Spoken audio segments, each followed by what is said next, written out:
These are my ladies. I'm gonna put this down because it's making my blood pressure go through the roof. I clearly love Dries fragrances. Not only are they some of my favorite fragrances in my collection, these are hands down my favorite bottles. I'm quickly gonna go through them in no particular order and describe what they smell like to me. Starting with my personal favorite bottle from the collection, probably because my favorite color is green, Vanille Camouflage. Just look at how gorgeous that bottle is. I believe the bottom is ceramic, and I think I remember hearing that each bottle is unique. I feel like this fragrance is severely misunderstood, and I understand why, because the first time I smelled it, I did not like it at all.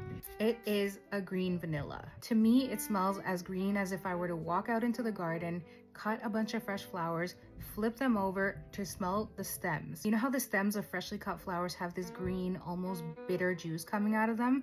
That's what this smells like to me. The dry down is especially beautiful. It becomes more of a soft, smooth, slightly sandalwoody vanilla. Next we have Fleur du Mal, another stunning bottle. This one to me smells like a fuzzy peach skin with really smooth suede. For people that struggle with leather, I feel like something like this is perfect because suede does have a prominent leatheriness to it, but it's often much softer and a little bit fuzzier. Gorgeous. Next is Chamomile Satin, also a stunning bottle. This one to me smells like a really smooth and soft chamomile tea with a dash of milk in it. It's very soft. I feel like a lot of times herbal fragrances can feel a little bit sharp or a little bit too green.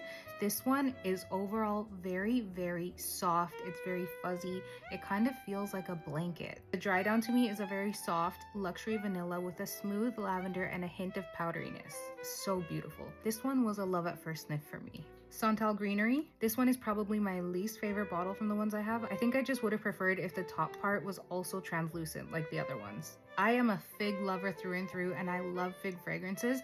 This one is like cutting a branch off of a fig tree with the figs on it, with the leaves. It's very green, it's very bright, it's very fresh. There's sandalwood in here also, and this one actually is not really a creamy sandalwood to me, which I'm pretty picky about, but it also doesn't go pickly. It's a green, fresh, bright fig with some muskiness that comes through in the dry down. And last but not least is Sois Malaquais. The bottle, I don't need to say anything. This is stunning. A beautiful, beautiful, stunning fragrance that absolutely deserves the hype it gets. This one is actually a little bit hard for me to describe. There's just something that's almost carnal about it to me. Something in it just reminds me of the smell of actual skin with a luxury product on it. There's also a little bit of cacao in here.